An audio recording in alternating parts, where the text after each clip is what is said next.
నమస్తే అండి. ఒకనొక టైంలో పెళ్లిళ్ళు చేస్తే సంవత్సరాలు జీవితాంతం కలిసి ఉండేవాళ్ళు. కానీ ఇప్పుడు సంవత్సరాలుగా చివరి వరకు జీవితాంతం అన్న, అందుకే జీవితాంతం కలిసి ఉండేవాళ్ళు. ఇప్పుడా పెళ్ళి ఒక నెల అయ్యేలోపు అయ్యిందంటే డివోర్స్ అయిపోయింది, డివోర్స్ ఫైల్ చేస్తున్నాం, ఇలాంటివి వినాల్సి వస్తుంది.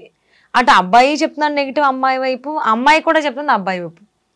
అంటే పేరెంట్స్ది ఎక్కువ మిస్టేక్ ఉంది అని చెప్పేసి చాలా మంది అంటున్నారు. సో ముఖ్యంగా అమ్మాయి పేరెంట్స్ లేదంటే అబ్బాయి పేరెంట్స్ కానీ ఎలాంటి జాగ్రత్తలు తీసుకోవాలి ఇలాంటివి జరగకుండా ఉండాలంటే?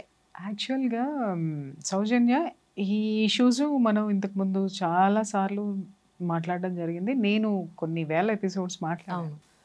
కానీ ఎంత మాట్లాడినా కూడా person to person, case to case చాలా డిఫరెంట్ గా కనిపిస్తా ఉన్నాయి. ఏదో కొత్త పుట్టుకొస్తుంది. ఎగ్జాక్ట్లీ అదే అనుభూతి. ఏదో ఒకటి కొత్త పుట్టుకొస్తుంటే నాకు ఎప్పటికప్పుడు దీన్ని నేను క్లీన్ చేసుకోవడం అయిపోతా ఉంది అనమాట. ఇప్పుడు ఇల్లు ఊడ్చుకొచ్చామంటే చెత్త వేస్తానే ఉన్నారు, మళ్ళీ ఊడవలసి వస్తుంది. అంటే ఎప్పటికప్పుడు ఊడ్చుకుంటూ పోవాల్సిందే. అంటే ఎప్పటికప్పుడు ఈ పర్సన్ టు పర్సన్ ఏదైనా సరే ఆ అంశాన్ని బయట పెడితే ఆ అంశం వాళ్ళ జీవితంలోకి రాకుండా ఈ పేరెంట్స్ చూసుకుంటారు, ఈ పిల్లలు ప్రిపేర్ అవుతారు అనేటటువంటి ఉద్దేశంతో నేను ఎప్పటికప్పుడు ఇంత లాంగ్ టర్మ్ నేను ఈ ఇష్యూస్ మీద మాట్లాడి సక్సెస్ అవడానికి కారణం అది.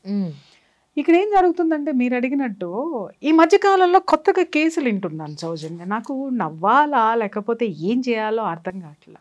పెళ్లిళ్ళు చేస్తున్నారు, సంబంధాలు కుదుర్చుకుంటున్నారు, అబ్బాయి కుటుంబం బాగానే ఉంటుంది. అంటే ముఖ్యంగా ఫస్ట్ అమ్మాయిల్లో నేను గమనించింది నాకు నిజంగా నవ్వు తెప్పించింది, జాలి కూడా వేసింది ఒక విధంగా. అబ్బాయి ఎంత సంపాదిస్తున్నాడు, అబ్బాయి అమెరికాలో ఉన్నాడా, ఆస్ట్రేలియాలో ఉన్నాడా, లేదా ఇక్కడే ఉంటే ఎన్ని కార్లు ఉన్నాయి, ఎన్ని బంగ్లాలు ఉన్నాయి, చూసుకోవచ్చు, తప్పలేదమ్మా. ఎందుకు అనంటే ఎప్పుడైనా సరే ఒక ఫైనాన్షియల్ సెక్యూరిటీ అనేది మనకి మించినటువంటి ఫైనాన్షియల్ సెక్యూరిటీలోనే మనం చూసుకుంటాం. అది ఎట్టి పరిస్థితుల్లో తప్పే కాదు. కానీ ఇక్కడ విషయం ఏంటంటే నువ్వు వాటిల్ని చూసుకున్నప్పుడు సాటిస్ఫై అయ్యావు కదా, అబ్బాయికి ఇంత జీతం వస్తుంది, లేదా అబ్బాయి అమెరికాలో ఉన్నాడు, ఎన్ని డాలర్లు సంపాదిస్తున్నాడు, ఇక్కడ ఇంత ప్యాకేజ్ ఉంది, ఇంత సంపాదిస్తున్నాడు, నువ్వు సాటిస్ఫై అయ్యావు కదా.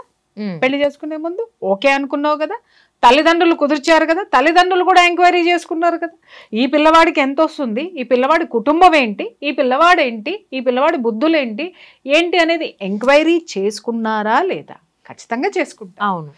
చేసుకున్న తర్వాత నువ్వు దేనికి సాటిస్ఫై అయ్యావు? అతని డబ్బుకి సాటిస్ఫై అయ్యావు, అతను ఇచ్చేటటువంటి ఫెసిలిటీస్కి, అతని ఆస్తిపాస్తులకి, అతని హోదాకి, అతని చదువుకి సాటిస్ఫై అయ్యావు. నీ బిడ్డనిచ్చి పెళ్లి చేసావు, నీకు అన్నీ దొరుకుతున్నాయి, కార్లు ఉన్నాయి, హ్యాపీగా మీ అమ్మాయి అడిగినన్నీ జరుగుతున్నాయి, అంతా బాగానే ఉంది.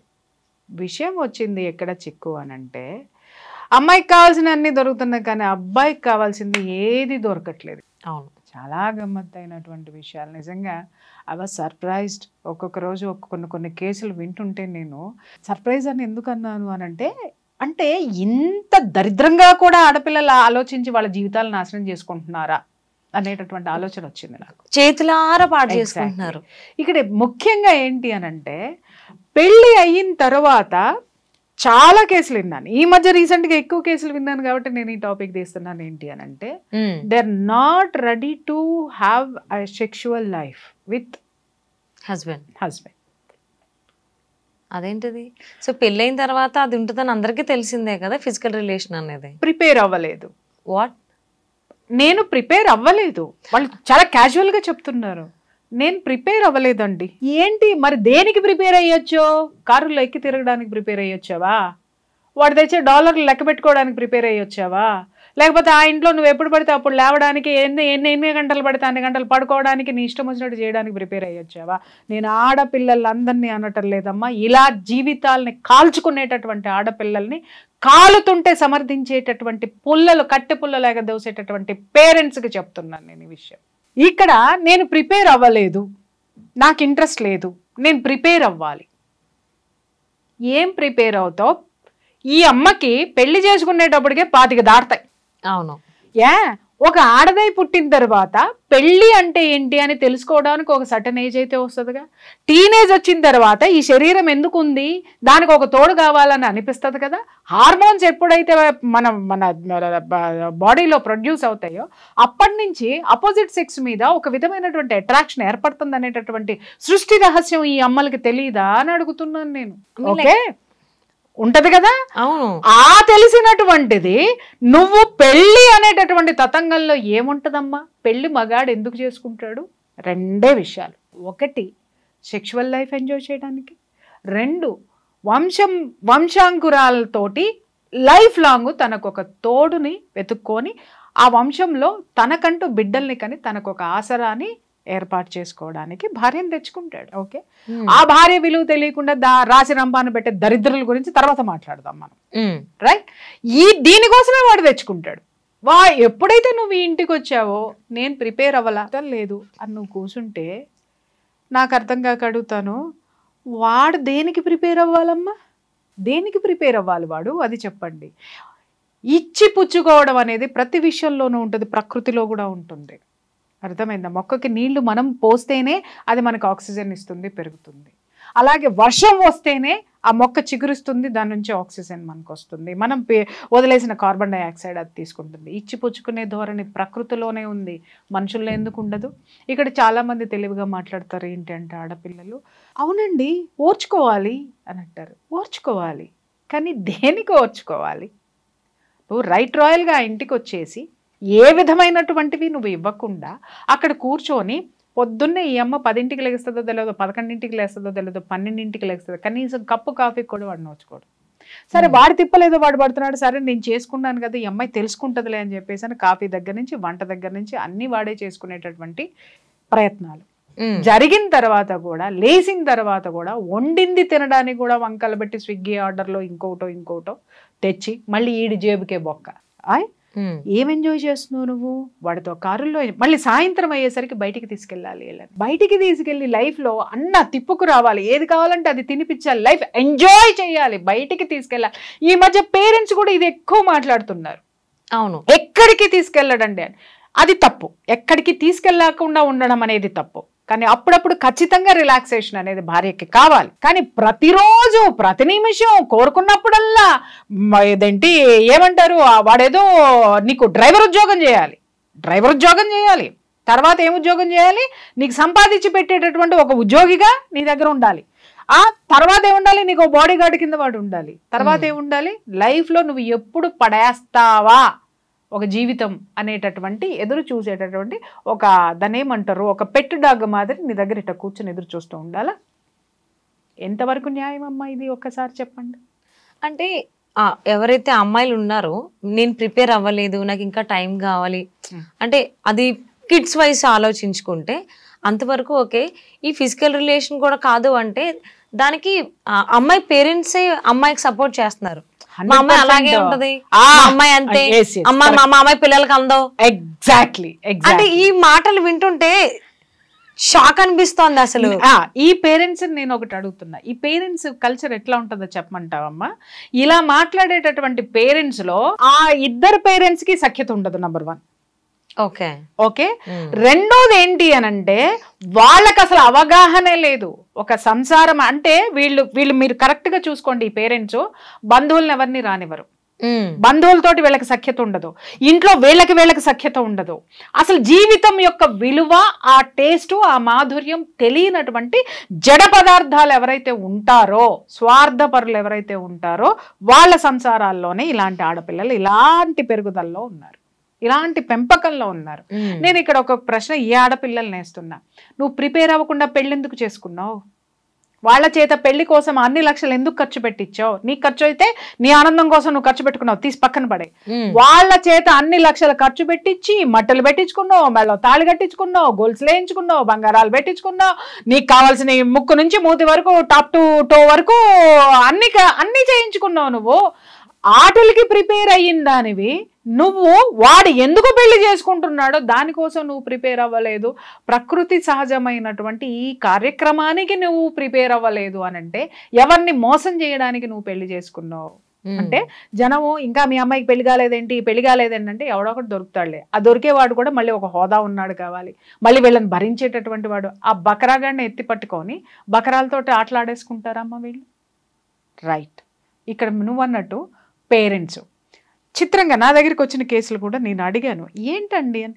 మా అమ్మాయికి కొంచెం టైం పడుతుందండి, టైం ఇవ్వండి అంటే 2 నెలలు అయిపోయా, 3 నెలలు అయిపోయా, 6 నెలలు అయిపోయా, ఇంకెంత టైం కావాలరా నీకు? ఎంత టైం కావాలి? ఈ 6 నెలలు వాడు మాత్రం ఖర్చు పెట్టుకుంటూ పోవాలి. అంటే వాడిచ్చిన కమిట్మెంట్ వాడు మాత్రం ఫుల్ఫిల్ చేయాలి. వాడు ఏమాత్రం డబ్బులు ఇవ్వను అంటే వెంటనే ఫోన్ కాల్స్ వెళ్ళిపోతాయి, వెంటనే పంచాయతీలు ఉంటాయి. అమ్మో మా అమ్మాయిని రాసి రంపాన పెడుతున్నాడు, ఒక్క రూపాయి ఇవ్వడు, ఒక్కటి ఇది చేయడు, ఒక్కటి అది చేయడు అని చెప్పేసి అని AC AC AC AC AC వాడిని ఉతికి ఆరేసి క్లిప్పులు పెట్టేస్తారు.